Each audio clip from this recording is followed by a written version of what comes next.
Hello and welcome to the Build with Bear Workshop. My name is Pat Bear. I'm here to assemble a model kit, and I'm also here to hang out with all of you.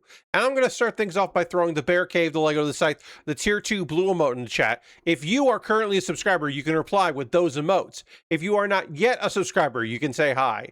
You can use other people's emotes. And if you feel like being a lurker, well, you can go ahead and lurk. Lashbrook is here. Hello, Lashbrook. Also, I need to play this sound effect here, because we need to thank Harold, H-Bomb and Friends, 102 months, still working on year 2, which is, of course, a very funny joke. Someday you'll get there, Harold. Thank you very much. You did pay in advance, so you don't have to worry about that right now, which is nice. That's cool. For those that don't know, I have a stream tomorrow, starting at 3:30 p.m. Eastern. Normally, my streams are at 9 o'clock Eastern, like right now. But tomorrow, it's earlier than that. It starts at 3:30 p.m. My goal is to get to 90 subscribers by the end. So I'll just show you. I have my sub goal here. We're at 30. 30 subscribers means that I am going to be starting the stream with a tier maker list. It is an anime tropes tier maker list. I guess I will, I'll take these off because we don't need them here, because it looks kind of crazy to say, I'm only 60 subscribers away from my goal, but that is true. I will give you, I'll give you an idea of what's on this anime tropes tier maker list that we'll be doing. The goofball, reverse harem, the fake out death, the reset button, inner monologue, the femme fatale, Ara, the red string of fate. So some of these are like clearly pulled off of TV tropes, and some of them are just like, I don't even know if they're tropes so much as they're just like references that have been ingrained in anime production. You know, we'll see. We'll see what happens. That's going to be the first thing that I do tomorrow at 3:30 p.m. I'll throw this up real quick here. 3:30 p.m. Eastern, start of the subathon. We, as I said, unlocked already anime tropes, unless my sub count drops from 30. I don't think it will. It might, but if it doesn't, then we'll start with that. And then 3 packs of Magic the Gathering cards, Wing Gundam, Lego Yellow Taxi, Fallout 4 with mods tour, a full glass of Dr. Pilk, that's Dr. Pepper and milk. I do not want to drink that. Get me to 80 subs, force me to. And then 90 subs. I proclaimed that if I hit 90 subscribers tomorrow during that stream, that I will bring back on July 21st a solo episode of 404ing It, breaking down the internet. The return of the thing that a lot of people for a while there knew me best from. Now I would say people know me best from being a model kit builder. I think that's my assumption. I do know that let's work on this kit while I talk about this. This is a thing that is important to be aware of. I was for a good chunk of my adult life the UCB guy, the UCB tech. Hey, Lord Crashington. I was the guy that tech shows. There were people that didn't know that I did improv, that didn't know that I wrote stuff and wrote comedy, that I performed comedy. When I started hosting a show, people were like, "Oh, I didn't know you did any of this," and I was like, "Fuck." I got too good at behind the scenes thing that people didn't know that I had aspirations and dreams of performance. So there was that. That is the thing that I certainly was known for. Before that, I was the guy that knew a lot about anime. Still am, but I was that guy. I was the guy that knew about computer networking at college, because people brought their computers to college and they didn't understand how always on T1 internet worked. They had no concept of that because they had been using dial-up. because I went to college in 1999. So they were unfamiliar with such technologies and needed some guidance from their friend Pat. So I did that for a number of years, or for I was known as that. I was the English teacher at high school's son for a number of years. I didn't want to say my mom's name, but I was Mrs. Baer's son for a number of years. That was what I was known as for quite some time. And then I was, to a large portion, I was a duder. I was a friend of the site. A giant bomb also ran extra friend of the site kind of a guy. A guy that did stuff at a PAX, a PAX friend, if you will. And I had that for a while. And then there are plenty of people that know me as a streamer. Frequent emailer. Yes, I did email quite a few times. A guy that would, okay, I can say this. Sometimes I would address the emails if I knew in advance that Drew was going to be on the podcast. I would address the emails to Drew because I knew that he thought that was neat and that he would probably read my email on the show. I did that. I sent stuff in to that I some UCB-ish stuff to the boys, mailbag stuff. But yes, I was a frequent emailer. I was a guest on the East Coast, the Beastcast podcast. I certainly was a sometimes guest.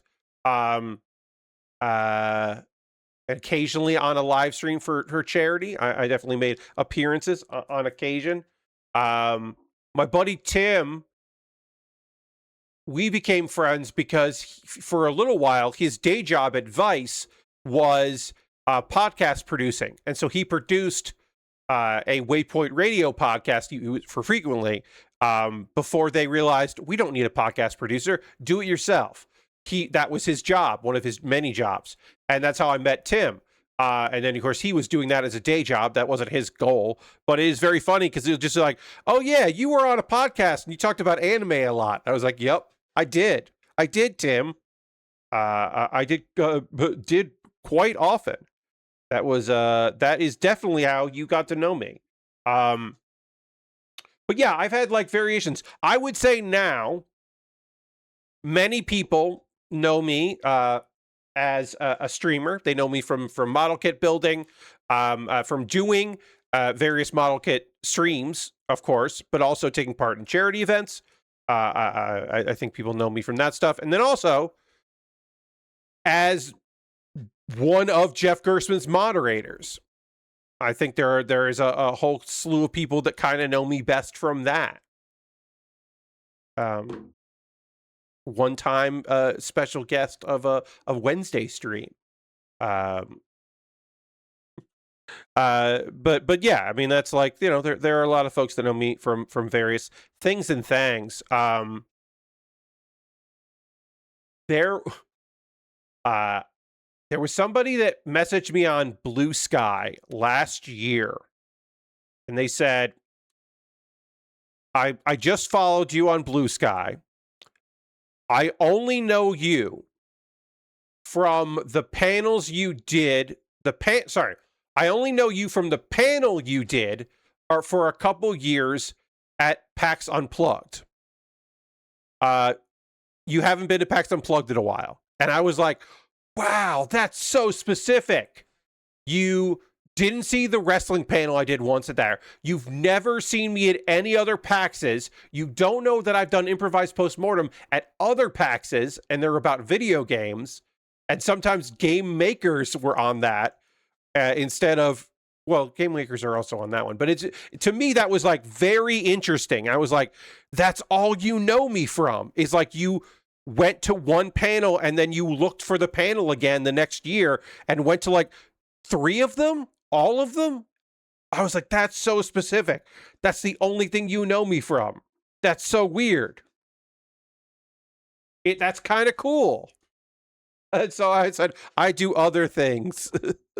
and then sent them a link to the all of the improvised postmortems that I've done that have been recorded. And I was like, there are other ones here if you want to see those. Hey, Dirty, welcome. But yeah, I mean, people know me from various things and things. There are a few people that know me because of the Plastic Model Weekender. They kind of haven't really seen my streams, but they saw me do the crowdfunding there. This was like 2 years ago that somebody was like, wait, I know you. Wait, you make the good this or that's for Desert Bus. And I was like, wait, why? How is that how you know me? And they're like, I know you from that, and then you were on a couple times some Loading Ready Run stuff. And I was like, I mean, that's true. I do make good this or that's for Desert Bus, and I have for like, this will be the 6th year of me doing that. I think I started doing it I started doing that in 2019. God, I've been doing this. Yeah. I've been making this or that's every Desert Bus since 2019. Not including the Desert Bus Express. I didn't make one for that last weekend. But I've been making this or that's for Desert Bus since 2019. Holy shit.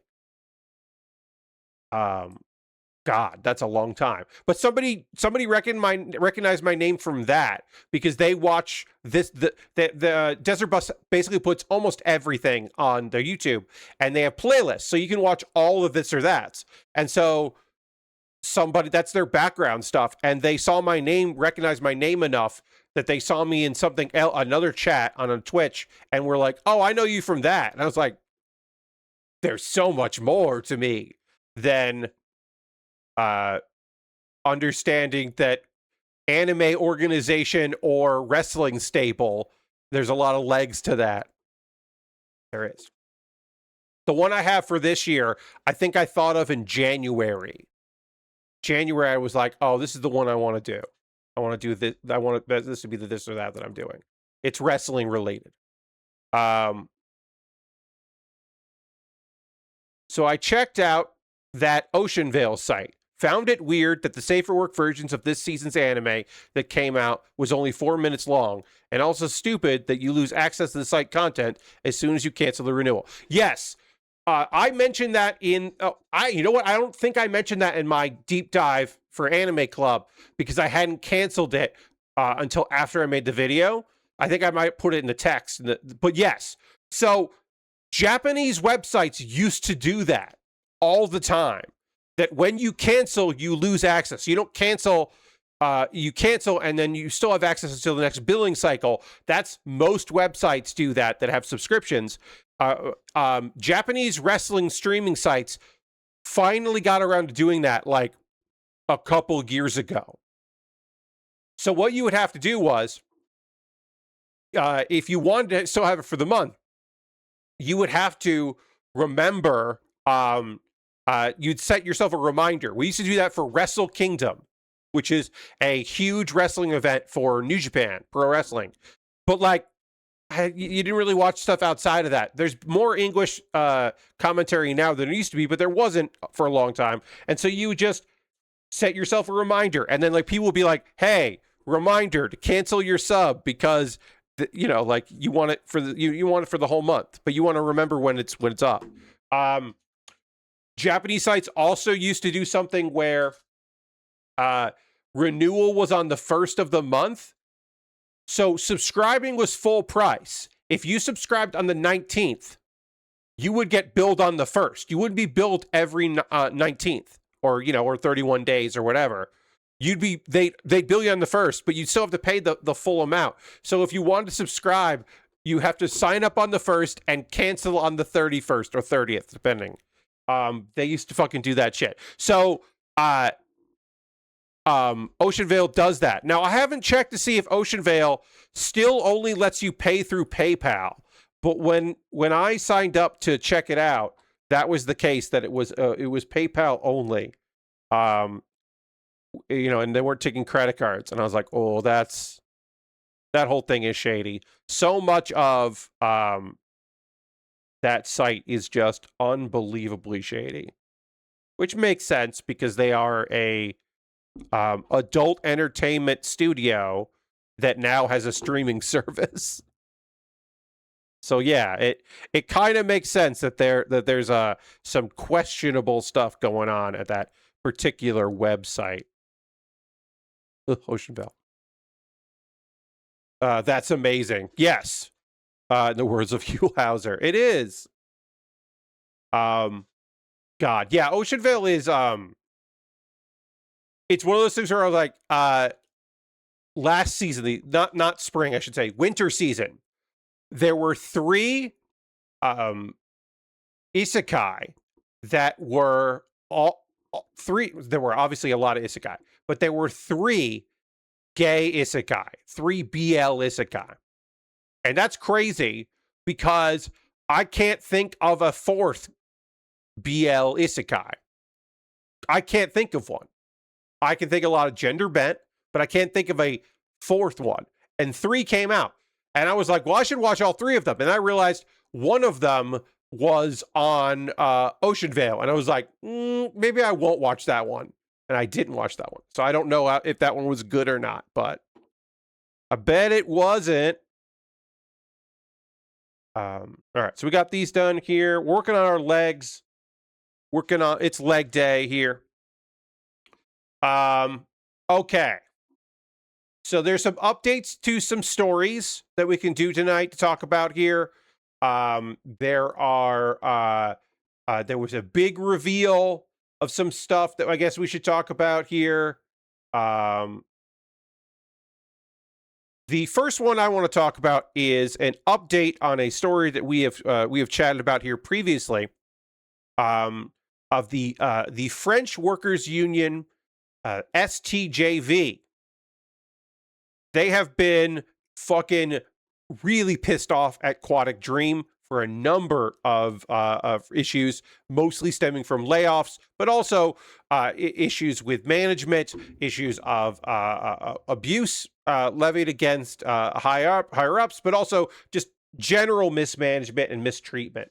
So the French labor union, I'll call it STJV, Le Syndicat des Travailleurs des Jeux Vidéo, STJV, is calling for a national strike across the country's video game sector on June 25th, 2026, in protest of major layoffs that continue to decimate companies such as Ubisoft and Quantic Dream.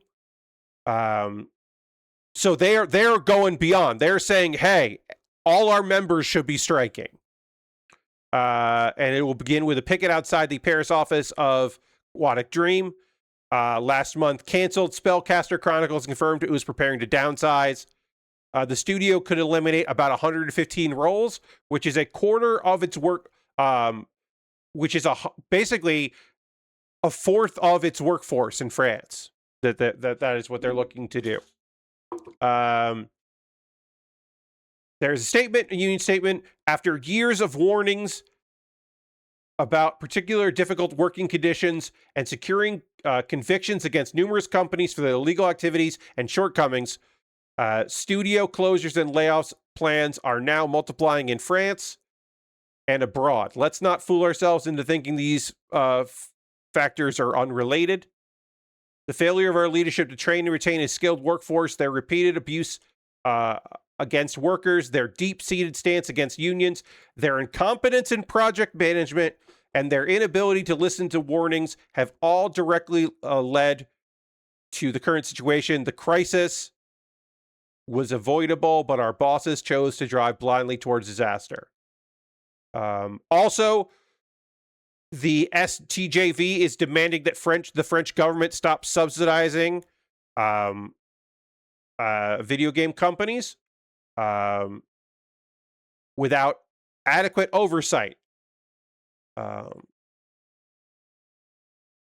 which I think is fair because, I mean, Ubisoft, we saw this, people talking about this last week. The amount of people laid off in Canada for Ubisoft is wild in general, but very much also wild, specifically when you think about how many subsidies they've gotten from the Canadian government. So we'll see what happens. But there's certainly going to be, I'll keep an eye on it, but that certainly looks like there is a strike happening. Speaking of Ubisoft, they are eliminating 93 roles in San Francisco. And we know that actual number because of California law. Ubisoft is laying off 93 workers in San Francisco, a worker adjustment and retention notification, which is called WARN, which is a good acronym. That to me feels like a backronym. That feels like they were like, oh, we could make it say WARN, which is a mandatory requirement ahead of layoffs. Confirmed that 93 employees are being laid off on their offices at Mission Street. This was GameIndustry.biz had this information. They didn't have the numbers a month ago. Now we know the numbers. This is after they've closed studios in Winnipeg and Belgrade. We don't know where they're looking, what these jobs are in particular, what range, what type of job, but that is a lot of employees suddenly gone. There are layoffs at EA. Gonna throw that out there. EA has been doing a lot of layoffs this year. This is remote workers in the U.S., employees at Hyderabad, in the Hyderabad, India office.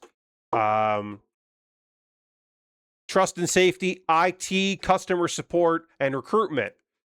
When you're laying off people in recruitment, that is a sign of problems. There is an issue there. When you're like, we don't need that many people working on recruiting. It's like, oh no, that's not good.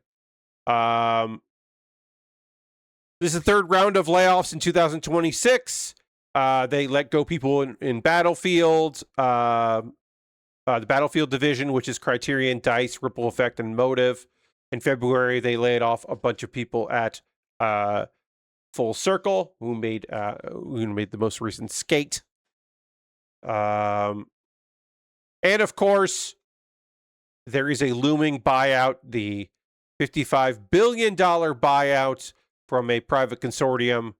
And this is to make EA leaner and more profitable looking, because suddenly there'll be this like, oh, we've tied up this amount of cash and we've reduced our overheads by all of this, and lots of people who are good at their jobs don't work here anymore, but whatever.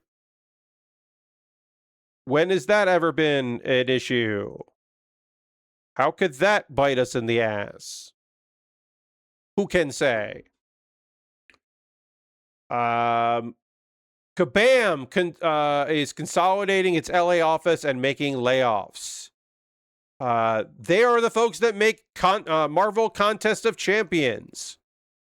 A bunch of people got laid off. We do not know the number. But it's been confirmed. They make a dumb statement about streamlining operations and not a decision that was made lightly. And we do know that one person has written about it, so we know at least one person got laid off. We don't know, unfortunately, how many, but we do know that at least one who had been there for 5 years. Which, again, loyalty means nothing when you're looking at numbers.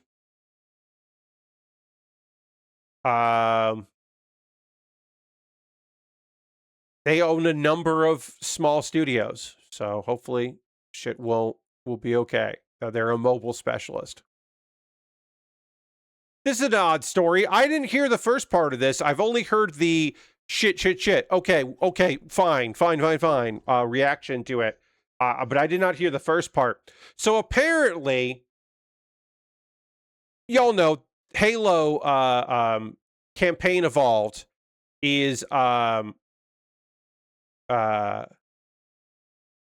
PlayStation 5, right? And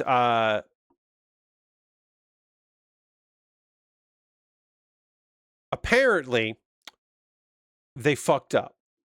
A couple days ago, they fucked up on the thing.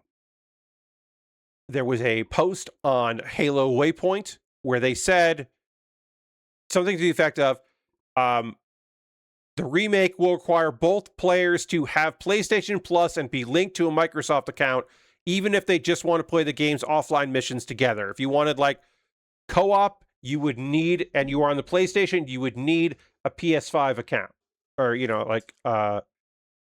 would need the PS Plus. They've walked that back. They said that was an error. We didn't mean it. We incorrectly stated the PlayStation Plus is required for local co-op split screen play.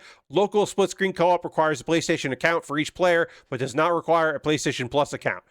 That's a fucking crazy thing to get wrong in your blog post.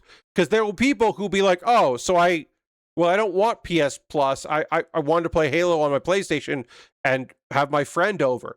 It is weird that to do local co-op, you need to, like, it is very strange to do local co-op. You both need to have PlayStation accounts, but also just make a place. Like, I have a PlayStation account. I don't own a PlayStation. Like, whatever. I should log in now and again and see if they didn't delete my account because I don't log in. But like, weird, but fine. Okay. Xbox found another rake to step on. Yeah. It's just one of those things where I'm like, yo, come on. You got to look at that shit. You got to proofread that shit. I understand that sometimes people don't think about that. They're like, oh, they'll understand what we mean. And it's like, no, you can't do that right now. You can't be like that. And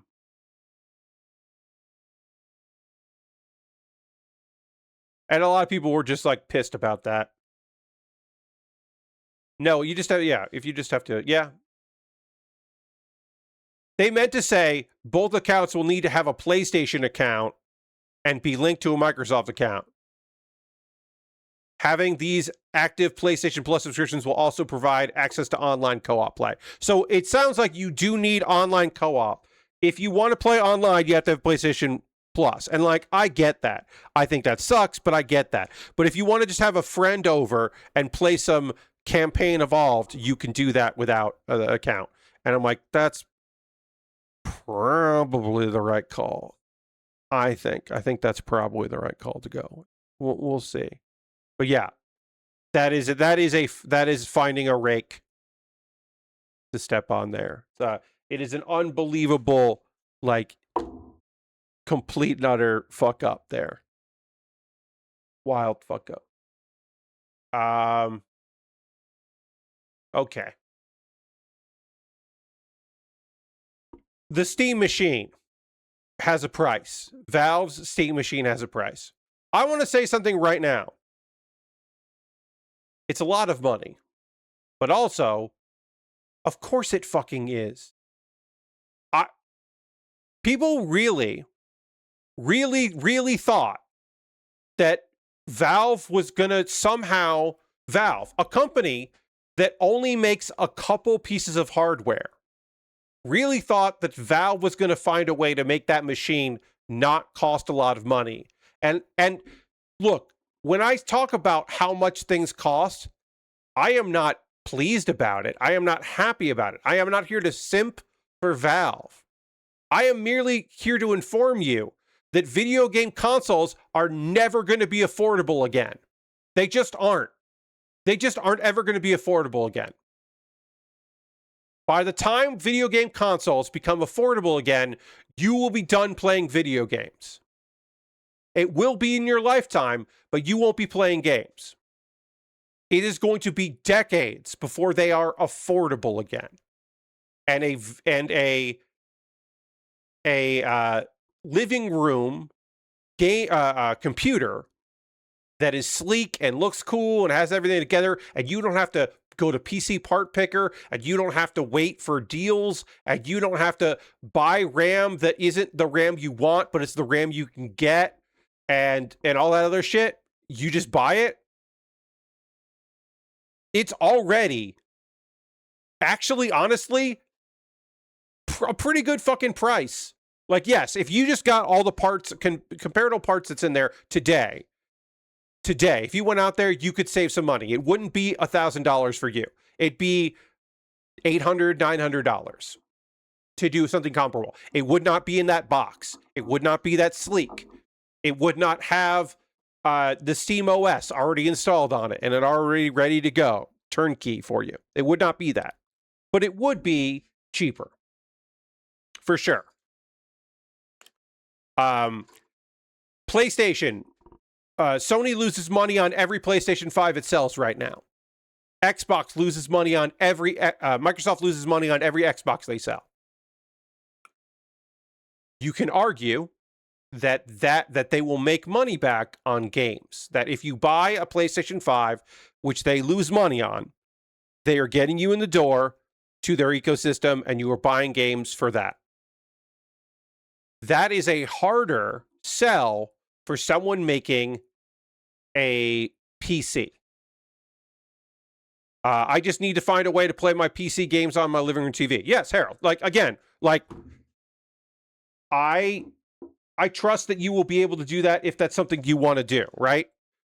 Obviously, I am not advocating that anyone spends $1,000 for a PC that will be hard to upgrade for your living room. I'm not advocating that. I think it's silly to think that these are not going to sell, because the people that want this a lot, the people that want a Steam machine, knew how expensive it was going to be. I think people who are losing their minds about this price and people that think that Valve are like trying to gouge their customers, to me feels like they're just, the people have their head in the sand, right? That's what I think. I think some people are not paying attention to what's happening right now. They just aren't paying attention to those things, right? I think a lot of people are going to be using their computers until they fall apart, right? Like, yeah, at this point, I probably should get a new motherboard I should get a motherboard and a new CPU to go with my GPU and the power supply that I have that are new on this computer.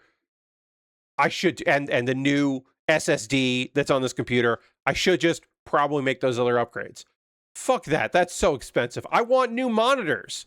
I'm not getting new monitors. I'm really not. I don't think I'm going to get new monitors. I really do want better monitors than what I have. But I don't think that's going to happen. When one of these monitors goes, then I will make an upgrade to a nicer monitor and it'll become my new primary monitor. But right now, I'm not doing that. I will say this.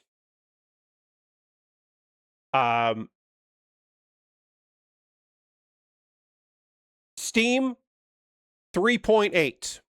Steam OS 3.8, I should say. You can make your own with that. You can make your own Steam machine, starting with Steam OS 3.8. You can use whatever parts you want. They are working on improved compatibility with Intel and AMD platforms. NVIDIA is still probably the way to go if you're going to build one. Eventually, I should say. Sorry. Old Intel and old AMD stuff, Steam OS works great with. New stuff, it works pretty good with. NVIDIA, mileage may vary. Don't build an NVIDIA machine and put Steam OS on there. But they are collaborating with NVIDIA right now to do that. So it might not be here this year. So if you are going to build a Steam machine, probably build an AMD machine.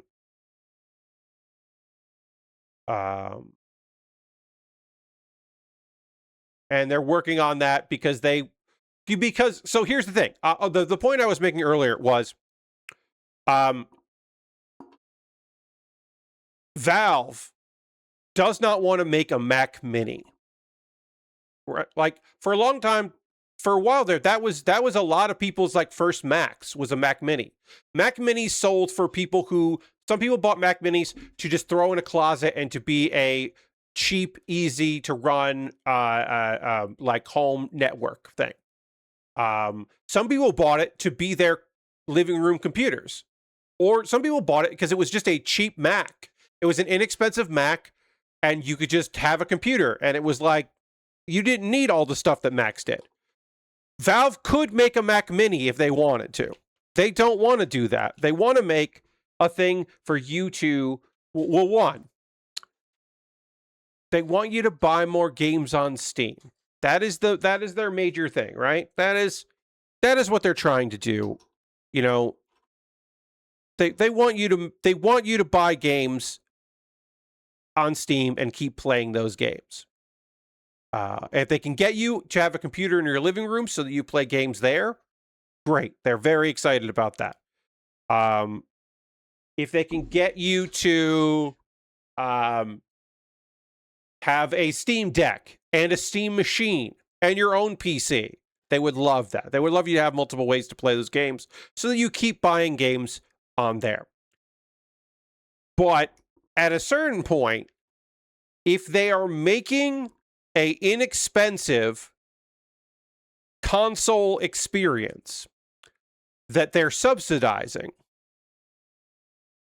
they might just be making a home media server. You know, at a certain point, it becomes cheap enough that people who are not going to buy games would buy it just to have their living room computer. And that sounds great, except when their primary motivation is, we want you to be buying video games on Steam, right? So that is where it comes down to. And like, again, this is not me simping for Valve. I don't feel bad that Valve is making a cool thing in a bad time for it to come out, because people are going to look at that price and go, what? No. It is a bummer for that. But I am not here to act like Valve is out there trying to fuck with people. That's the Steam Machine way to be coming out at the worst time. Yes, that is very Valve to like release a thing just like at an unbelievably wrong time. They're just really weird luck and really bad time. Bad time.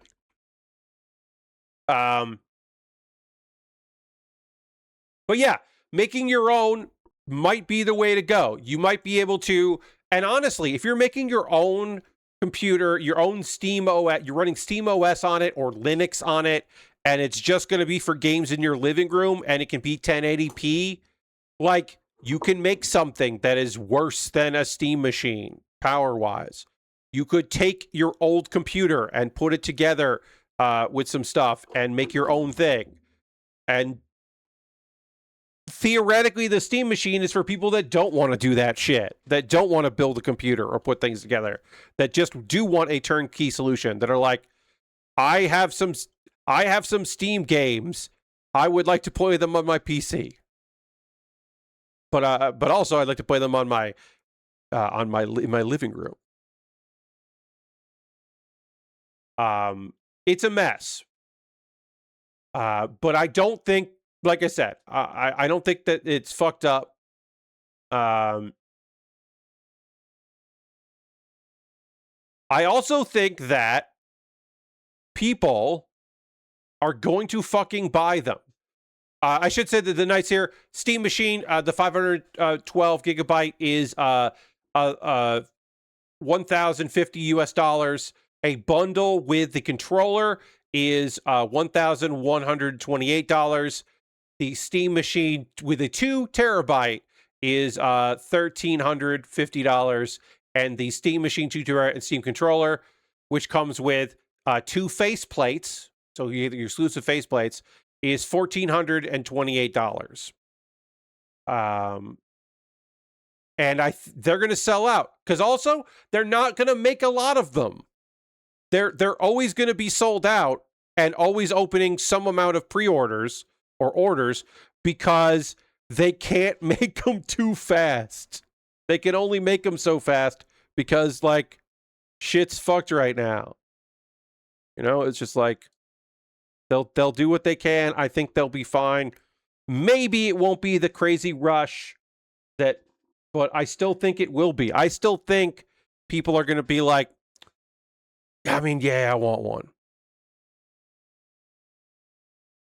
Not you or me, but there'll be people. The animated Two-Face of Tommy Lee Jones. Face plates, yes. It seems like a nice device, but it's just too expensive due to circumstances outside of their control. Yes. And also, as mentioned before, mentioned again, sucks that I keep having to mention it. This is the fucking future.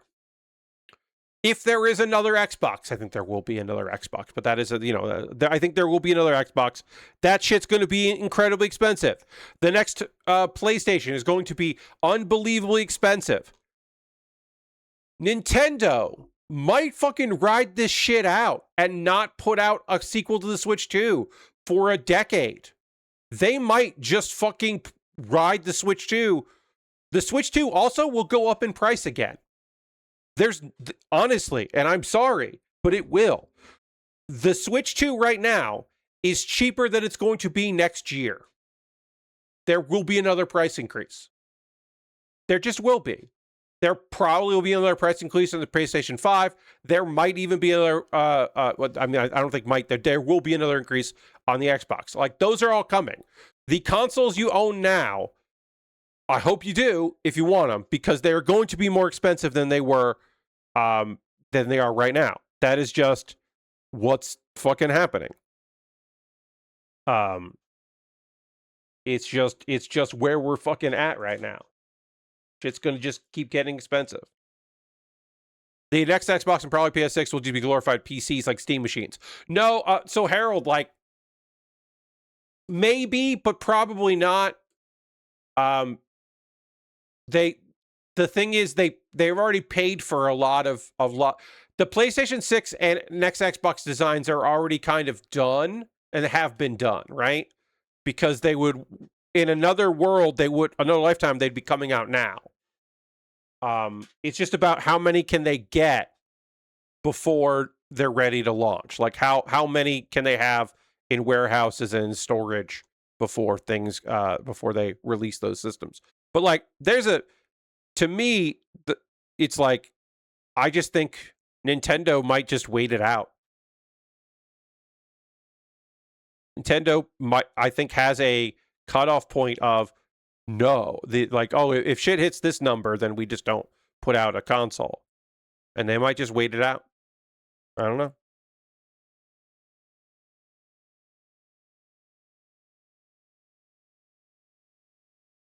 All right, and then I need E10, which is, I can't even, this is like this. E10 is this one. All right. This Gustav Karl has a lot of booster rockets, which is cool. I think that's neat. Yeah, and I think that's probably it. There's a lot to say about it.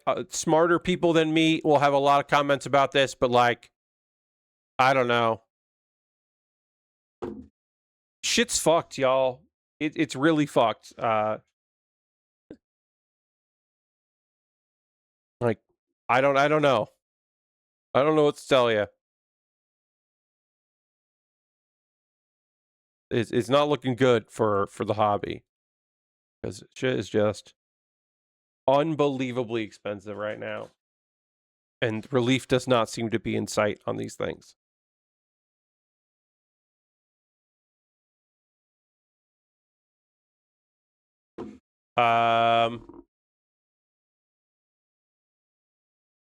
Hey, there's a wrestling pay-per-view on Saturday. I'm pretty excited about that.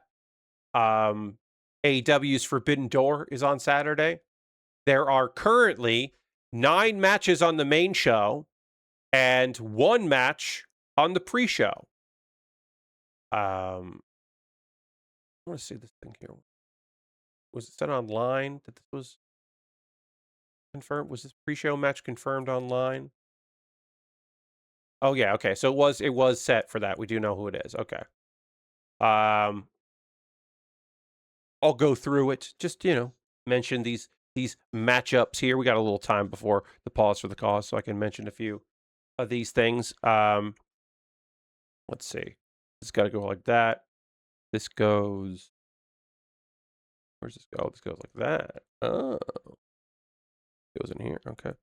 A lot of details on these legs, which I like. I like that there's a lot of detail here. And then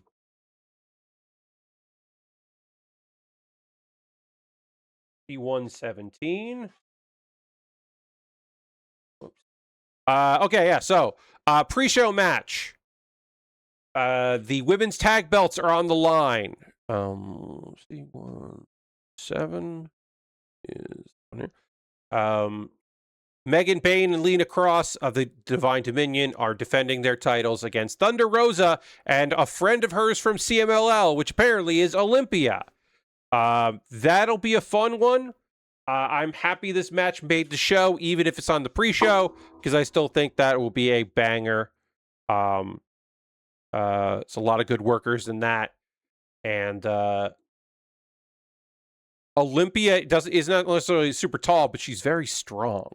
So I think she'll have a good showing against some of the other strong ladies in that matchup. AEW World Tag Team Champions Cope and Cage will have their defense against the Dogs, David Finlay and Clark Connors. Cope and Cage retain. I do feel a little bad for the Dogs that they had their trios with Gabe Kidd was over so quickly. I wonder if, Gabe Kidd is back in New Japan. Will Gabe Kidd be on the show? That is a good... I've been looking for bonus questions for a pick'em that I'm doing here.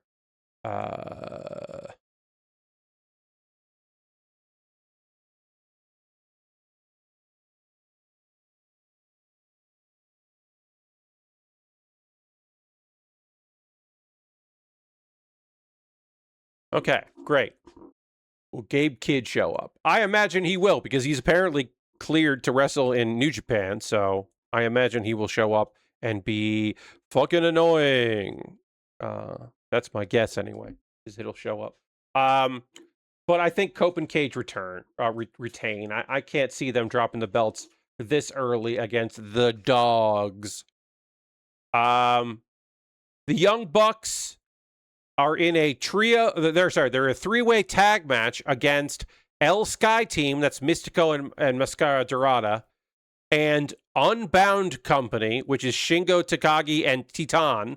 So this is a Young Bucks versus two CMLL teams, and that, there's no, it's just Forbidden Door. They're just giving us some fucking Forbidden Door match that is fucking cool as shit.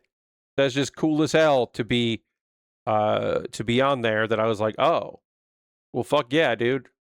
I don't know who the fuck wins that one. I mean, Mystico doesn't have to get pinned because it's tags, but I feel like El Sky Team, Mystico pinning Titan makes a lot of fucking sense to me.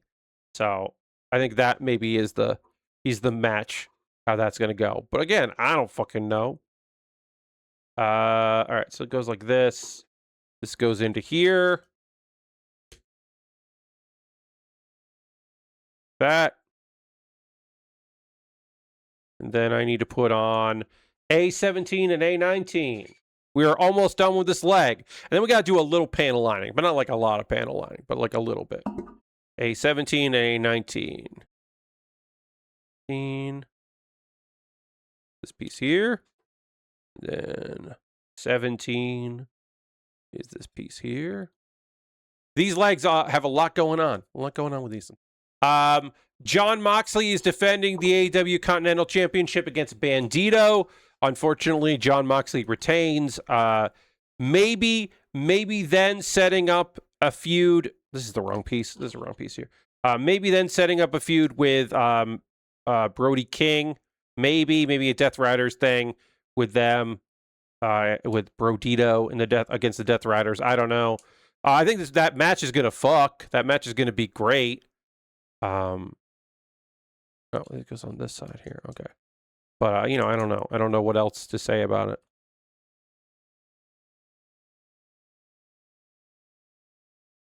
Okay, I gotta get the right piece. This is not the right piece. I need 19. 17. Wait, 17 and 19. This is right. Huh. Oh, I was putting it on the wrong way. Okay. So, oops. When I do the other leg, this will all make way more sense. Shota Umino is defending the IWGP Global Heavyweight Championship against Pac. This feels weird because I'm like, well, New Japan's got to win fucking something, and I don't know what else New Japan is going to win. So, like, I guess Pac loses to Shota Umino, I guess. That seems weird, but, like, that seems like that's what's going to happen. He's going to lose to Shota. Okay. Wait. How does this work? Sorry, hold on. Okay, yeah, that goes down like that. So this has got to go into here.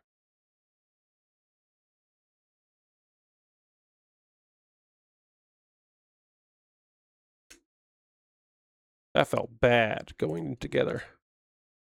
It worked, but that felt bad to do. Weird. Tekla is defending the AW Women's World Championship against Starlight Kid. That fucking rules. That is a great sentence that I get to say. That is what's happening. I think that's rad as hell. Oh, we have our one of our first stickers. One of our first non-head stickers is 7 on one side and 8 on the other. 7 is this one here. Our color correcting stickers. We'll apply that here. This could have been a piece of plastic. It's annoying it isn't a piece of plastic, but not the end of the world. Mercedes Moné is taking on Maya World, and the winner of that gets a AEW Women's World Championship match at All In. So with Tekla beating Starlight Kid, assuredly, it looks like Mercedes Moné versus Tekla or Maya World versus Tekla. Maya World being in this situation is really interesting. Both Mercedes and Maya are fill-ins in the tournament. So you could have seen this being Mercedes versus Sari, but you can also say this was going to be Willow Nightingale versus Sari in the finals, which also would have fucking banged and been cool as hell. I still think it's going to be Mercedes. I still think that's truth. I don't think it's going to be Maya World because I don't think it was going to be Sari at All In. I think, look, AW is bad about booking women in matches consistently. This is a way to have Mercedes Moné in one of your major main events at All In London. You do that. You put Mercedes there. This is fucking an unbelievably cool opportunity for Maya World. It is an unbelievably bittersweet one for her, of course. But like, it's crazy that she's going to be in a prominent match on Forbidden Door. That's wild. So I'm picking Mercedes. Kenny Omega is taking on Zack Sabre Jr. I guess this is the other New Japan win, is Zack Sabre Jr. could beat Kenny Omega and it doesn't feel bad, but also maybe Kenny Omega, like, you could imagine that you can imagine a world where Kenny Omega main events their pay-per-view in Canada next month, right?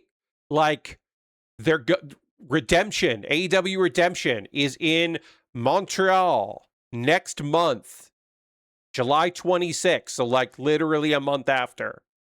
You could understand a world where Kenny Omega beats Zack Sabre Jr. on this show and then says, I want a shot, MJF. I just beat fucking Zack Sabre Jr. I'm coming after your belt. Like, you could just see a world where that is the case. But then also you're like, well, Pat, but Mark Briscoe gets a world title shot if Team Briscoe wins in the main event. To which I say, yeah, they're not. I think MJF team's going to win. And then the show ends with Kenny Omega coming out and being like, yeah, well, then I got next. Also, Briscoe could still win and not get a pay-per-view match. Just be a Wednesday match, you know? The other match to talk about is Will Ospreay versus Swerve Strickland. It's Will Ospreay.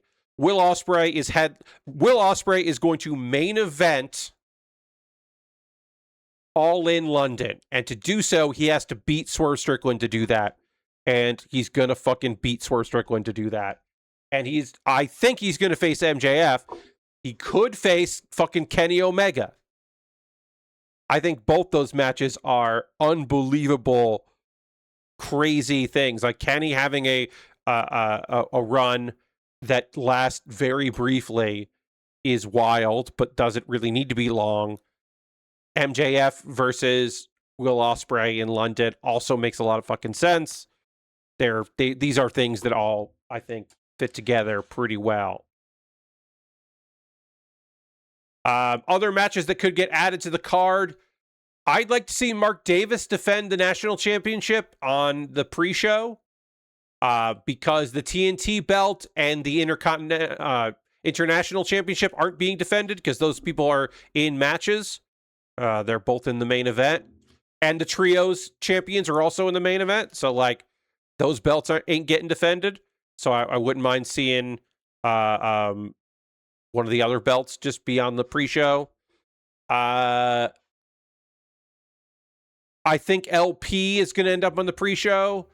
I would like to see other New Japan talent and CML talent end up on the pre-show in some sort of, along with some Ring of Honor folks.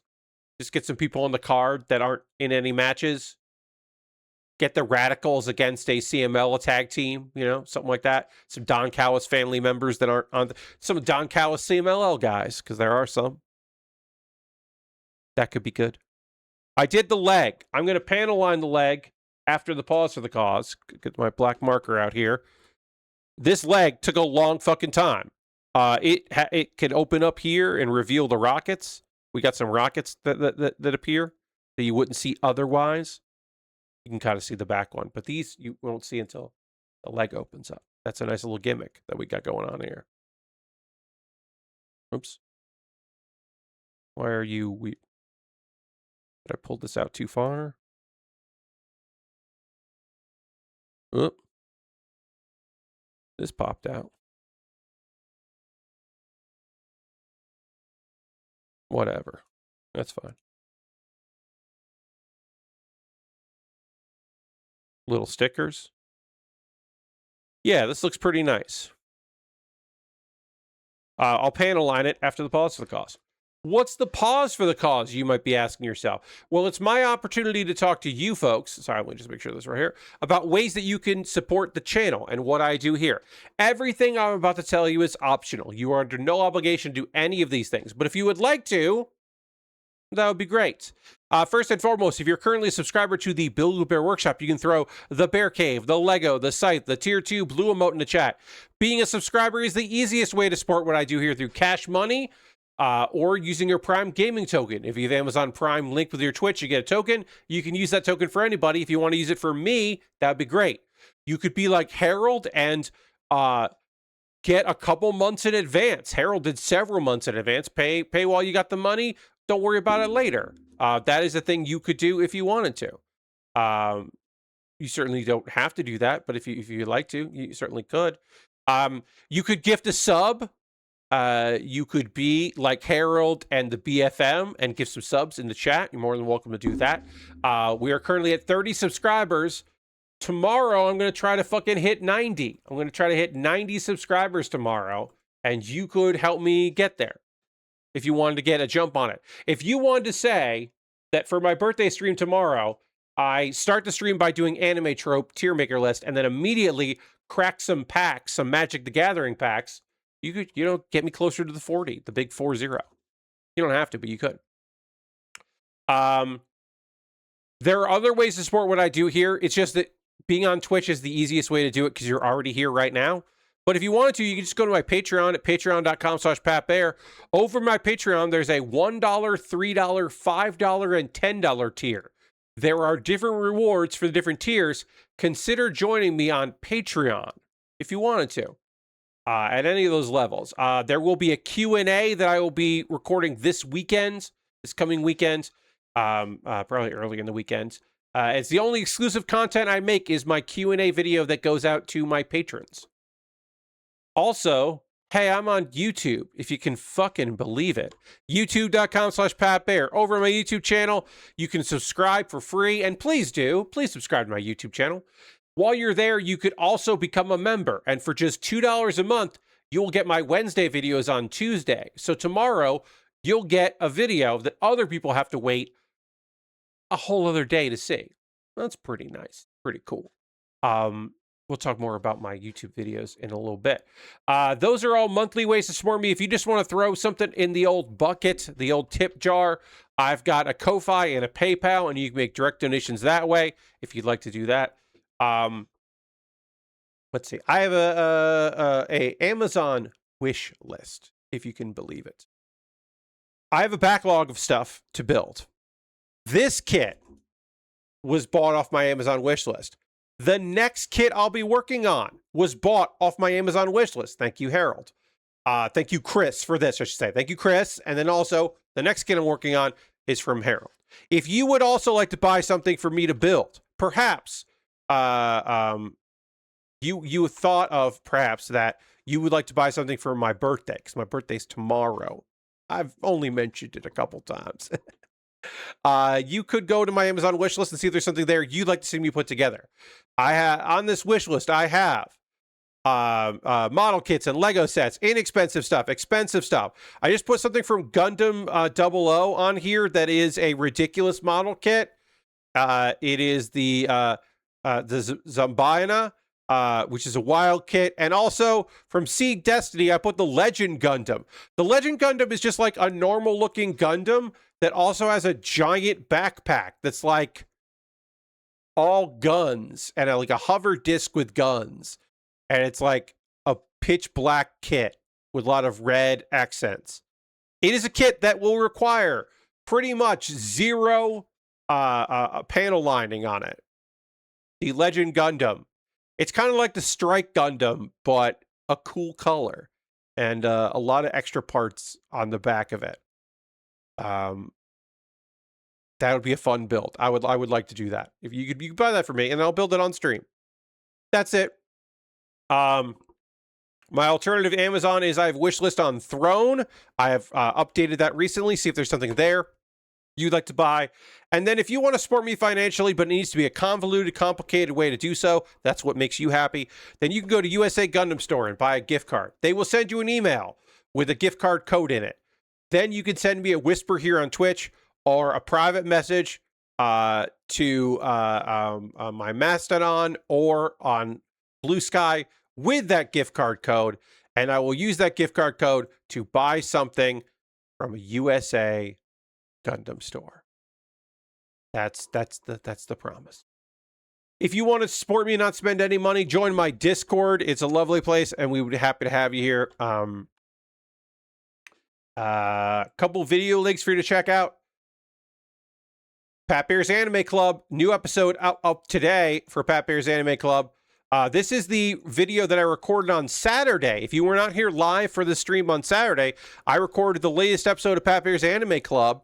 And then I made a version of it that is 2 hours long for my YouTube channel. It is me talking about the shows of the season that is currently wrapping up And then also it is me previewing the next season of anime and talking about some of the stuff that I'm excited about. Sorry that you have to have Amazon Prime next month to watch the best show that's coming out. My most anticipated show, Ghost in the Shell, The Ghost in the Shell, is coming to Prime next month. And that's where that's the only place it's going to be. So make arrangements, or whatever that means to you. Kuma Baer is my weekly anime recommendation series. Every month I have a different theme. Talk about the stuff from that theme. This month's theme, I should say, not this theme's month. This month's theme is talking about mecha anime. So I talked about Evangelion, which a lot of people have a lot to say about Evangelion, and it's valid. The mech design doesn't get brought up a lot because there's so much other big things to talk about that kind of gets pushed aside sometimes. And the mech designs are gross and fascinating and kind of awesome and weird as hell. And so it's neat to talk about that in a video. So I talked about that in a video. All right. So I'm going to go back to the overhead camera. I'm going to talk about some anime that I have been watching the last episodes of 3 shows. That's right. 3 anime. I finished all of them because I didn't talk about them in full on Saturday. So we'll go over the last episodes of 3 shows. And then right before that, the second to last plug for my birthday subathon, which is tomorrow, starting at 3:30 p.m. 3:30 p.m. Eastern, right here at twitch.tv/PatBear. My goal is to get to 90 subs to bring back a solo version of 404ing it, to do that in July. You might ask yourself, Pat, why are you giving yourself so much time? It's so that I have a month to prepare for it, because hey, I'm going to say this right now, folks. If I don't hit 90 tomorrow, then I'm not going to do 404ing it. So that way I'm giving myself a month to get a lot of segments ready, because the truth about 404ing it, the obvious truth about 404ing it is I would do 2 to 3 segments, and then most of the hour panel was my guests bringing stuff to me, and that filled up most, like 20 minutes of me, 40 minutes of my guests. So to do a solo version, I'm going to need a lot of segments, which is fine. I'll give myself a month, a little less than a month, to do that. But that's why I picked the 21st, because I was like, that gives me a bunch of time to not only promote myself that I'm bringing it back, but also to do the fucking work. So, anyway, I'm going to talk about some anime. We got to go back to the overhead camera, and I also need to drink some water, and let's all do that right now.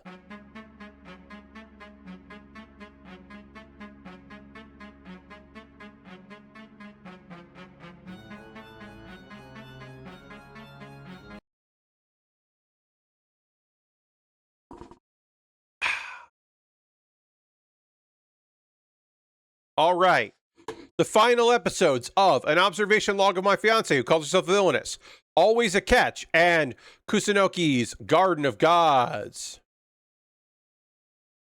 Very good shows that all wrapped up, and they were different, and they were good in different ways. So our cliffhanger for episode 11 was that we cut to 2 years in the future, where somebody was plotting to stop Birdia's wedding, or Tia, as his fiancée has started calling her. And it's Aneth. Aneth is the younger brother. He is in the story, in the video game that this is, this is an Otome game, the video game, he doesn't exist because his mother died. So he is like this, he's not part of the other story. So this is all like uncharted territory. But his basic opinion is like, I've been overhearing, as long as I've been alive, my older sister's villainous ramblings and the nonsense that she has been spouting all these years. But that is, and also, like, basically, he's just the younger brother. He is not a villain.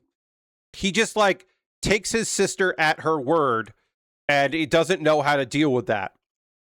So it looked like it was going to be a cliffhanger of like, oh, something serious. It's not serious. He gets bribed with a bunch of sweets and the promise that Cecil's like, look, I'm not going to have a harem. I'm going to treat your sister right. You don't have to worry about this. Like, it's all going to be okay. Don't take everything she says seriously. And then later, it's time for the wedding ceremony. So again, that was just the like kind of goofy cliffhanger. Nothing's going to stop this wedding. Kuro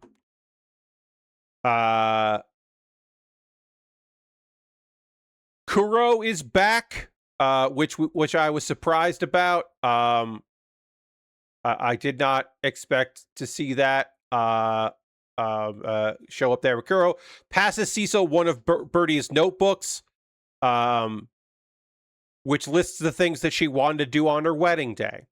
Because again, while it was very clear that Birdia is still trying to stick to the story, even though that doesn't make any sense at this point, she's also a girl that fell in love and has thoughts and desires and all of that. She's still, she's still a weird girl at the end of the day, but somebody that wants to be in love and have all those nice things. And a lot of the ideas she has are things from her real life, because she's a reincarnation, which we don't know a lot about, but we do know that she's reincarnated and in this fantasy world. So the king presents them rings as crown prince and crown princess, and then Cecil places Birdia's ring on her finger, which was from the notebook. That is a thing that she wanted. That is obviously a traditional Western American that has kind of gone into a lot of other cultures as well. We didn't create it, but we popularized a lot of the trappings of marriage stuff, Western marriage ideals, and now people have chosen to accept those as well. Yada yada yada. Birdia has forgotten the official vows she needs to say, which is silly. We don't get to see Birdia be this silly for a while. We haven't seen that. So she definitely goofs that up, but kind of just makes up her own, and it works out. And then it's time for the second official kiss, and we get to see shy Cecil. Cecil, who doesn't, he only really shows emotions when it's related to Tia, as he calls her, or Birdia. We don't really get to see him have those kinds of reactions, but yeah, he's feeling shy. And then Cecil decides to honor other stuff from the notebook, picks her up in a princess carry, and has a bouquet for her to throw. Again, traditional Western wedding stuff that Birdia dreamed of doing, and she gets to. And Kuro catches the bouquet, not understanding the significance of said thing, just because like someone threw a thing, and so Kuro catches it, which is cute. That's cute bit of business. And then Birdia is just like, it's like, oh, that means that Kuro is the next person to get married. And then Kuro kind of like glances at Zeno, and we're like, oh yeah? And then we, the audience, are like, oh yeah? Okay. All right. Giving a little hint at something going on. Okay. After the party, Cecil's just like, oh yeah, so I have your notebook. That's how I was able to do these things that you wanted, is because of the notebook. And she's obviously very embarrassed by that.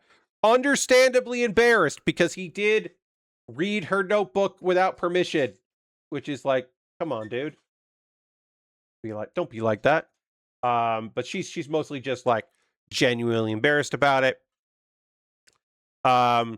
After that, we cut to them departing for their honeymoon and talking about the children they plan to have together. And then we cut to a year later, and Bertia is still getting letters asking for wedding advice, because apparently the traditions that she made up, which of course they're not traditions, but they're the things that she made up for this wedding. People were raving about, so she's getting a lot of questions. So she decides to put together a wedding magazine, and it's named after her, and that's very popular. And then it ends with Bertia rushing in with important news, and Cecil smiling because she can still shake up his world, and that's the end. It's very cute. This feels unbelievably tacked on. Now, I don't know. I have not read this manga or the light novel, but it feels like there's like more stuff that happens. But they were like, well, we got rid of Heronia. We finished the Heronia storyline. So let's just get this done and let's go to the wedding, because that'll be a fun way to end the series is with a wedding. That's what it feels like. I don't have anything to back that up, but I like this. I thought this was a fun isekai. It's probably my favorite isekai. No, it's like my second favorite isekai of the season, because third, this season of Iruma-kun is fucking great so far. There's more coming to it, but that is an exceptional series so far. And then also this season of That Time I Got Reincarnated as Slime is real good. So below that is Observation Log of My Fiancée, who calls herself Villainess. I know that there is a sequel manga called Observation of My Wife, who calls herself a Villainess. And I don't think that's going to get an anime adaptation. Maybe it will, but I will probably try to track down that manga, because I have liked what I have watched of this. I thought this was strong. This was a good time. So I had a good time with it. We got 2 more shows to talk about, so I'm going to get into those. Always a Catch, episode 12. The end of the last episode, there was an incident. Let me figure out. Where does this go? Wait. Sorry. I know this goes like that to here. Okay, and then this goes on this side. It goes on here. That's right. It's a side rocket, little tiny side rocket. I just did this. You think I would remember, but also you'd be wrong. C213. Okay. Okay. So there was somebody that had attacked her before. There's a woman who's jealous. But there might be more to the story. Zyra, there might be more going on than her just being bitterly jealous about Ireno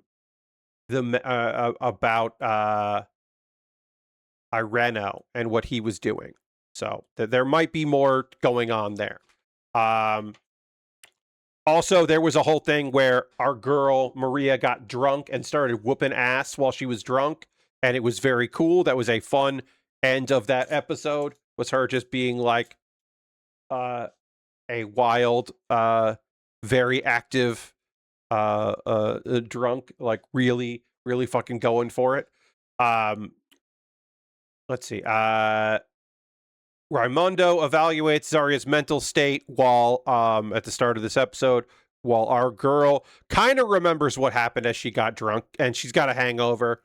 And then we get the friend conversation that we have not had in a little while. We didn't really see Ada too much. Ada was originally supposed to marry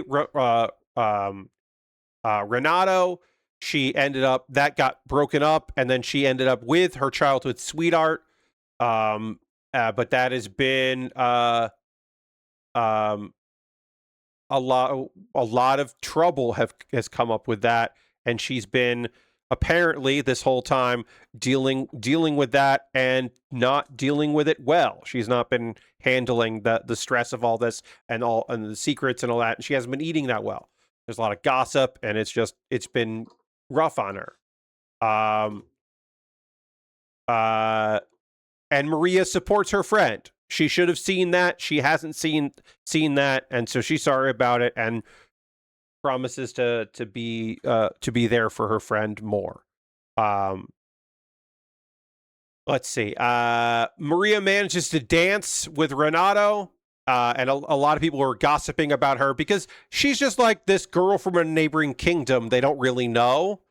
But no, she's doing great with the dance, and everybody's happy about that. And her family's there, and her family's with the king and queen, which she didn't know about. That is a nice little surprise. So we get to see the family members. And her little brother charms the pants off of the queen. And everybody's really happy about that, and it works real well. Everybody's pleased. This party is going, even though there was a period there where things were not looking good because of the whole nonsense with the person who was losing their mind. The party seems to be going pretty good. Let's see. Reno is under house arrest at a relative's mansion, but it's maybe trying to do something about Zarya. There's cause for concern that there will be shenanigans afoot, that he's already making moves. Renato admits that he is nervous about being the next king and living up to everybody's expectations. You know, he's still a young man, and he's dealing with it, but he's been stressed as well. And Maria promises she's always going to support him, which is really nice. And Renato's like, look, my only regret is that I mistook you for someone else the day we met. Even though that's their meet cute, and he probably shouldn't regret it too much because they might not have gotten together if he hadn't made that terrible mistake. So I don't know. Let's see. He started to call her this whole time. He's been calling her Mimi, giving her a cute little nickname. And so he's like, hey, instead of calling me Prince, what if you called me my name? What if you called me Renato? Because, you know, we're engaged and all that. And she is very embarrassed by that. And the episode ends with her like lightly like play fighting, punching him because she is embarrassed about calling him by his name, and he catches her punch, which happened, which is like a nice little callback. And they laugh, and that's the end of the episode. This one also this doesn't feel tacked on. It doesn't feel tacked on like Observation Log. It feels like it's not, to me anyway, it's not that satisfying of a conclusion. It feels like, oh, there's more to this story. Like, it feels like if this had 13 episodes, there might be something, but like there was a plot to kill her. And like, who was behind that? It doesn't really make sense that it was the person they're saying that did it. And so like, there's definitely more trouble afoot. And it's like, it's one of those things where I'm like, I feel like there's more going on here than we got. And I don't, you know, it's not that satisfactory of a conclusion. I liked this manga. I'll say that. I will say, you know, that I did enjoy the manga, and I wish that it like had a better ending. I wish the anime part had a better ending, because I'm going to read the manga because I am interested in more of this. The animation wasn't anything to write home about. I think it was fine, but it was on the cheap. But there weren't a lot of fights, and when there were fights, those did look pretty good. I think I would like Maria to be more active because she is a really strong fighter. We just didn't get a lot of opportunities for her to show that off. And so I would have liked to have a few more fight scenes sporadically here and there. But overall, I thought it was a fine episode. It was good. It was a serviceable end to a fun show. And now I will tell you about the last episode of Kusunoki's Garden of Gods, episode 12. There's been this like evil spirit that has been there and fighting, and this series that was kind of a slice of life slow thing did ramp up with some action in the last couple episodes. Tenko, who we'd seen before the god, shows up and is just kind of like mad that Yamagami keeps using all of his powers. He's like risking his own existence. He may fade away completely because he keeps restoring his powers and then using them all up to protect humans. And he's like, that's not worth it. These humans are definitely not worth it. And Yamagami's like, look, some humans are definitely worth it. I've known that for a long time. So we'll see.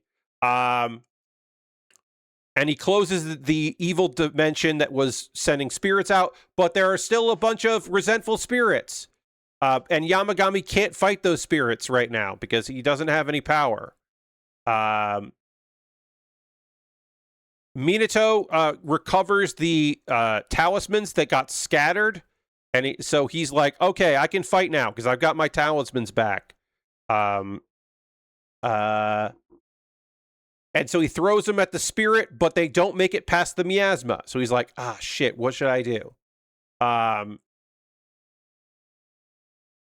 remember, it was very important that like he got yelled at for not using the wind magic that he was taught. So he uses the wind magic to spin the talismans around in a circle so they build up speed and then they blast through the miasma. And Tenko actually goes like, kind of has a change of heart and goes, yeah, all right. This human at least is pretty cool, and helps out Minato with the fight. The talismans destroy the spirit and the miasma finally fades. And that allows humans to recover who had their energy sapped. And they don't know what happened, but some of them are very grateful that they were protected, and they assume it was by Yamagami. So they give thanks to Yamagami, and Yamagami gets to return to normal because he's very tied to the emotions of humans and their worship and thanks. And then so Tenko's just like, all right, I'm happy that you have a human that you got. Yeah, all right. It's a pretty good human you got there. So congrats on that. I'm glad you found each other. It's like a little begrudging, but a little tsundere. Let's see.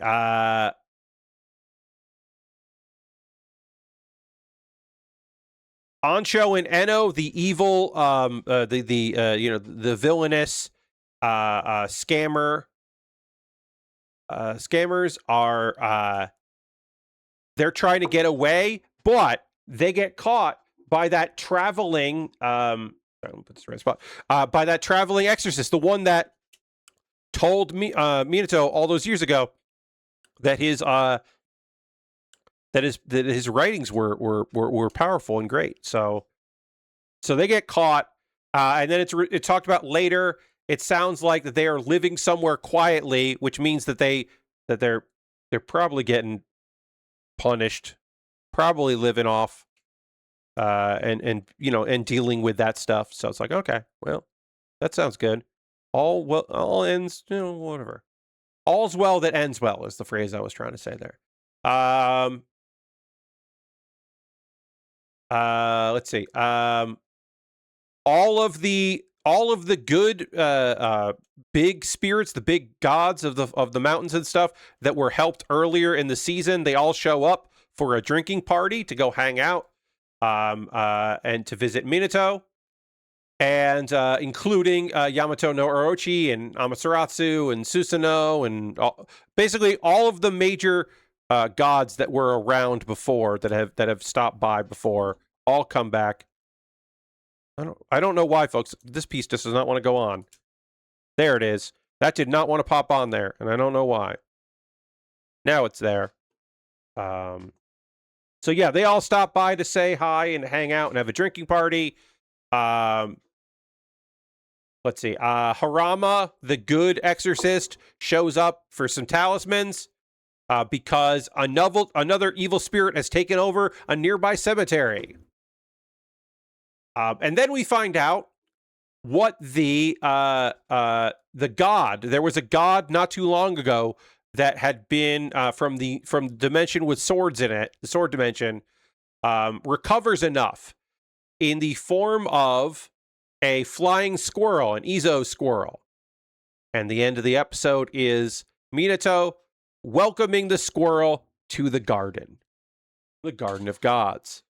And that is the end of this show. And it is a perfectly fine, acceptable end of it. As I said, this is a really chill series, except towards the end, they added in some action, which I'm like mixed feelings about. I'm like, on the one hand, I'm like, oh, it was still really fun, but I don't know. I don't know if it needed all that. Did I put this on wrong? Maybe I put these on the wrong way. And that's why it's not. Maybe that's why these don't fit right, is because I did this wrong. That's possible, folks. I might have done these wrong. I don't know. I'm following the instructions right, I thought, but maybe I did this wrong. Yeah, this is the outside, and then this would be the inside. So I think I did put these on wrong, and that's why they don't fit right. Catch you later, Harold. Thanks for being here. Have a good night. So yeah, a Garden of the Gods ends like kind of on a fun note. I think it is a fun show. I don't know if I don't know why it got aggressive in the action towards the end, and I don't know if it needed to do that, but overall I think it's a fun series. Yeah, I really think I put these on wrong, and I don't know how I did that. This should be on the other side. I don't know how I'm going to fix this, because these are on really good. But it's going to bother me if I don't fix it. So sorry, folks. I do have to fix these things. But overall, I thought this show was really fun. As I said, I don't know if it needed to be as aggressive as it was at the end, but it is overall a good time.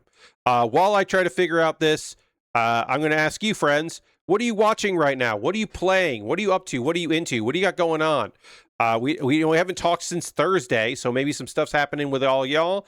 While I try to get these pieces off here without breaking them, I will ask you what y'all are up to and into, because I love hearing from you about those things. I will tell you that the multiplayer crew is taking a break from Marathon. We have been playing sledding game a bunch and just fucking around in sledding game. That has been a good time. We were playing a lot of Marathon, but everyone is kind of sick of this version of Marathon right now. So I think we're going to come back to it in a bit, and we're just taking a break, which I'm happy with. I did a lot of lawn stuff the last couple days, which has been a trying time. I do a lot of digging of dirt and grass and moving grass from one area of the yard to another area of the yard. And it was very hot the last couple of days. And it was a lot. And I lost a lot of water. I had to drink a lot of water to get fluids back. I sweated a lot. That was a rough time. Rara's here. Hey, Rara. And Rara has been working on the Bawu RE100, and I'm in love with the near complete lack of decals required. Yes, I have built the Bawu. I built, I think, every RE100 on stream. I'm pretty sure. And yeah, that is a fun kit. But the RE100 kits are like,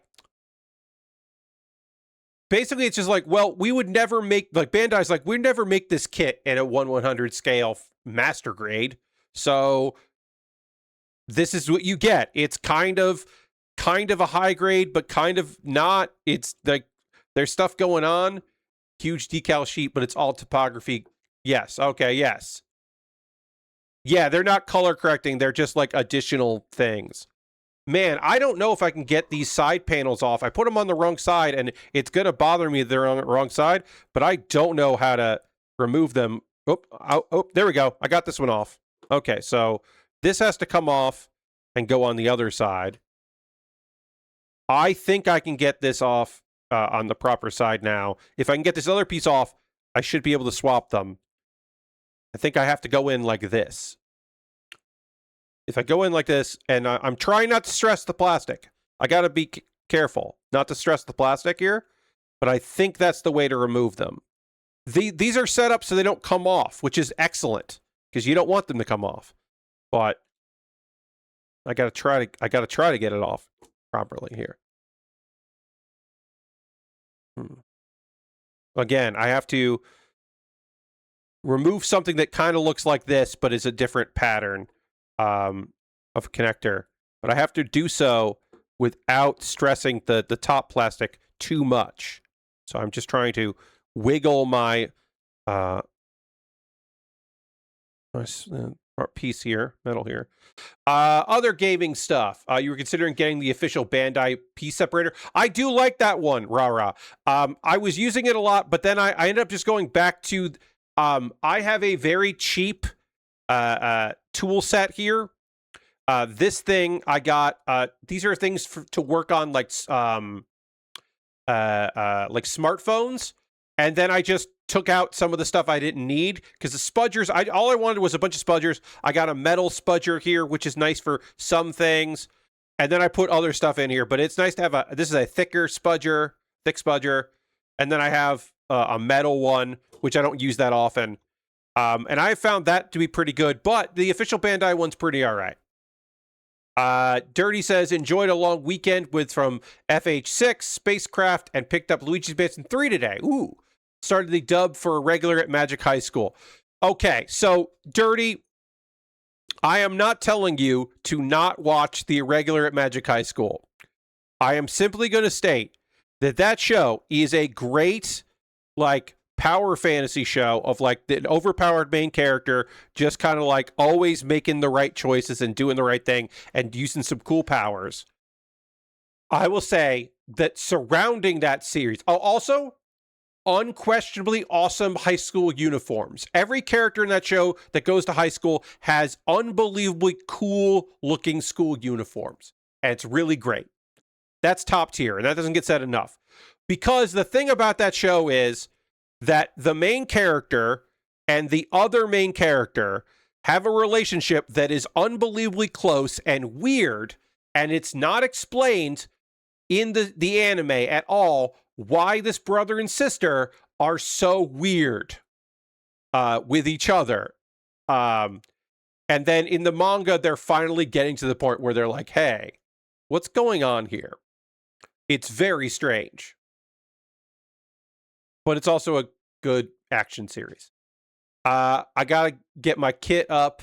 I am not buying any more kits for a while. I got to strictly on tools. Yes, I understand what you're saying, Rara. You've got enough kits to build, and now you want to build out your tool kit. I understand that.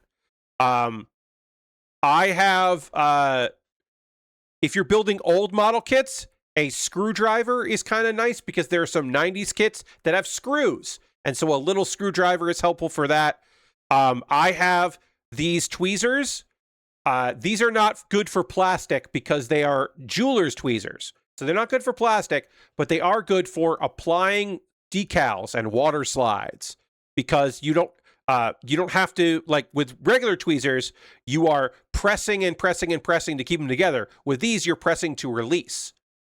So I really like these for sticker applications, like especially water slide decals. Those are nice. A file is kind of nice to have. I don't use it that often. I use it more after streams. I don't use it so much on streams. But a couple things. I mean, honestly, just buying a pack of 3 spudgers. I actually probably do want a new spudger because this is kind of like not as sharp an edge as so I probably am in the market for a new spudger.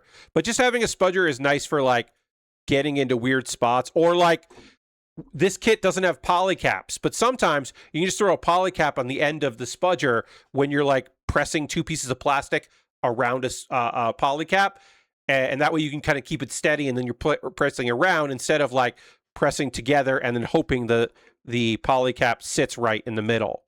That can be nice. I gotta get this piece off without breaking anything. I mean, if worst comes to worst, I'll use my liquid cement, but I don't want to use my liquid cement. Oh yeah, hell yeah. Okay, so we take this off, we put it on this side, then we put this piece here because that's the inside of the leg. Yep. All right. Let's see if there's anything else that I've got going on here. Oh, there we go. And then I've been prepping for my stream tomorrow. I've got the videos that I'll have for the stream for when I have to get up and leave the room, the old video game commercial stuff. I've got the screen capture right for the for Fallout 4 because my Fallout 4 won't play on my main monitor. It only plays on my second monitor. I don't know why. So I have to do a separate capture for that. I have the capture set up the way I want for my tier list. I have the model kits that I'll be building on tomorrow if we get those numbers right. I have to actually. Ooh, that reminds me. I do need to track down and find my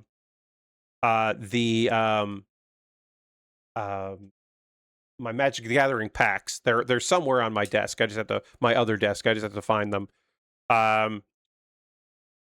You did first re-gluing today. Tamiya cement feels like magic. Yes, liquid cement. I have the Testor's liquid cement here. That's I don't know. I just the one I use. Anything will do. Liquid cement is crazy. It does feel like you're doing chemistry. Because you are melting microscopic layers of plastic and then adhering two layers together and bonding them together. And it is cool. It is really nice. All right, folks, I managed to fix my mistake in a way that I am pretty happy with. So now I can finish assembling this leg, and then I can panel line. And the entire stream almost was just doing these two legs, but they were complicated. And then also I screwed up. So like, yeah, that happens. Okay. So we got that done. Now we can panel line this, and then I can maybe have a little bit of time to start working on the waist. Then on Thursday stream, we'll work on the waist and the side skirt stuff and the weapons and the shield.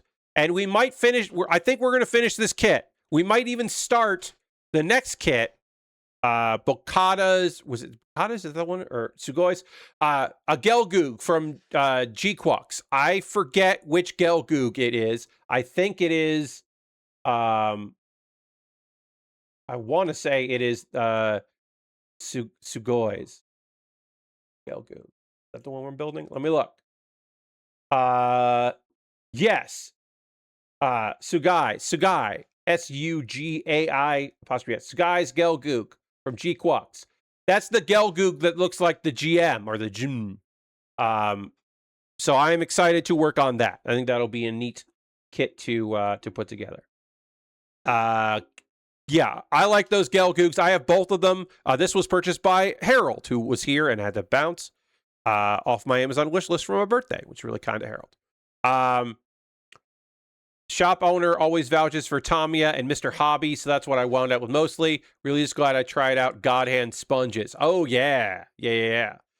Lord Crash says, I've been watching more Star Trek that includes a fun episode where they accidentally went back in time to Earth in the 60s, and then an episode where Kirk getting court-martialed until they find out the computer was sabotaged after Spock wins chess matches against it. Both those episodes are fun. I know the Nextlander Watchcast is watching some of those Star Trek stuff. It's been years since I watched the original series, through, but I do remember both those episodes. A long tradition of we're time traveling. That is a long-standing tradition in Star Trek. Oops. We went back in time. Okay. All right, not a lot to panel line on this kit, but a little bit that will look good. Little touches here and there. Just use my eraser. I was using that pen eraser for a bit. I didn't like it. I didn't really like that thing. I think I like using the block eraser, the polymer block eraser. I think I just get more enjoyment out of using that. So that's why I've stuck with it. But I do like to try out tools here and there. I mean, that didn't cost me a lot of money to get that and to find out I didn't like it, but it might have been a game changer. You never know. My dumbass using Q-tips and my thumbs. So yeah, I used to use just like a tissue, but I got like a 3-pack of these polymer erasers and they last forever. And, you know, especially large surfaces like this, like, boom, done. Wipe it away. You get a little bit of eraser that you got to clean up now and again, but it works out good.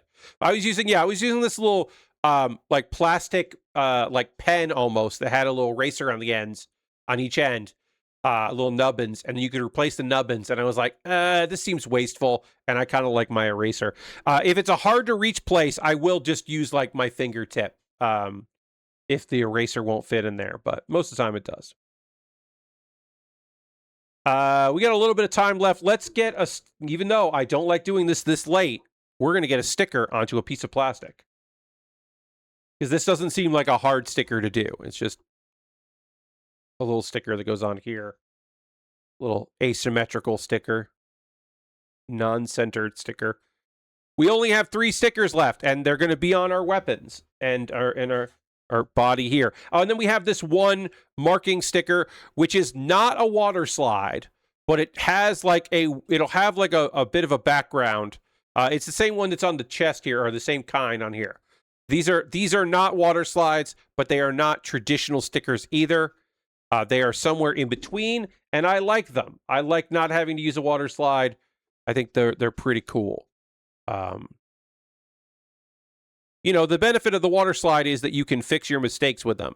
You have wiggle room where you don't really have that with other stickers, but you just have to be careful. And then we've got the X-Acto blade here. We'll line it up right with the blade. And then we'll use the toothpick to spread it out so we are not ripping the sticker. This is a fairly new practice. I think I started doing this last year, maybe even this year, using the toothpick to press the sticker down, to fold the sticker in, because using the X-Acto blade runs the risk of ripping your sticker, which I have certainly done in the past. Certainly cut a sticker while trying to shove it into the crevice that it belonged in. And then, yeah, we'll do this, and then we're going to wrap up in a bit here. But I did want to get a little bit more done. I want to do more than just these 2 legs, so we'll get some of the waist done, and then we'll finish the rest of the waist on Thursday, which is the next build stream. Of course. Oh, Lord Crashington wants me to hit the dance button. Thank you, Lord Crashington. We will wrap up with doing that. If you're unaware, folks, the dance button is something you use your channel points for. I have a new song every month, and I'll just play it and dance around a little bit, and you can dance around too. The unbirthday dance. Of course, today is my unbirthday. And thank you for using your channel points, Lord Crashington.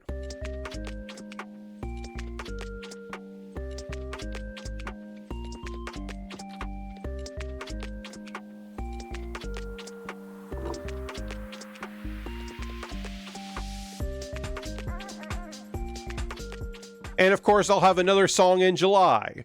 And these songs do not trip any DMCA nonsense. I don't get any takedown notifications for them, which is always great. I used to just grab songs out of the library that Elgato had in the Steam Deck library, and then they were like, we're going to stop doing that. And I was like, oh, okay. So now I find them other places, which is okay. It's annoying, but it's okay.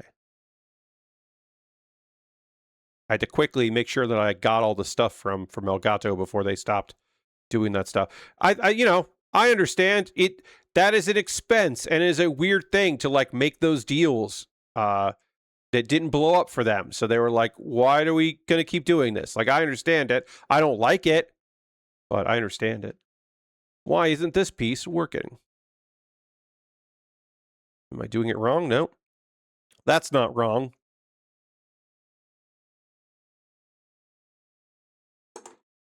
Okay. This is the last thing I'm going to do tonight anyway, but I'm going to try to figure out why.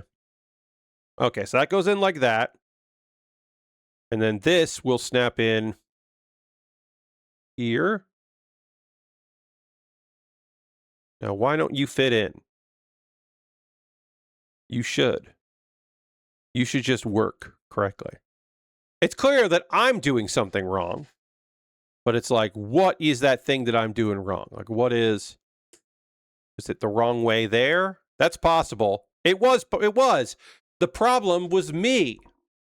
Reminder, sometimes it's the manual. The manual just looks weird, and you're like, I can't understand what you're asking me to do, and it's an issue with that. But most of the time, if you run into a problem with a model kit, it's because you're doing it wrong. At least that's my issue most of the time. So we'll keep working on this on Thursday. But this was a fun stream. We are going to raid. That is how we end every stream around here. We're going to go find somebody who's doing cool stuff that we want to go spend some time with and go hang out with them. And I encourage you to come along on this raid. And a reminder that as I set up this raid, my birthday stream is tomorrow starting at 3:30 p.m. Eastern, running until ? Probably 6:30. It probably won't be more than 3 hours. Maybe it'll be 4 hours. Maybe we'll go to 7:30. I don't fucking know. Let's see. All right, I'm setting up this raid and I'll explain it. But yeah, please consider coming and seeing my stream. I think it'll be very fun tomorrow at 3:30 p.m. I think you'll enjoy it. There's a 24-hour wrestling match happening right now. Mystery Wrestling is doing a charity wrestling event for 24 hours. And so we are going to go raid that. We're going to go to see Evil Uno, who said he's going to do commentary for the entire time, which seems like a mistake. So feel free to come along on this raid. It's going to be fun. It'll be nonsense. There'll be special guests and silliness and bits as this big old Cybernetico happens. And then come back tomorrow at 3:30 p.m. No evening stream, no 9 p.m. stream. The 3:30 p.m. stream is my Tuesday stream tomorrow. I hope to see you then. Goodbye, everybody. Goodbye, goodbye, goodbye, goodbye, goodbye, goodbye.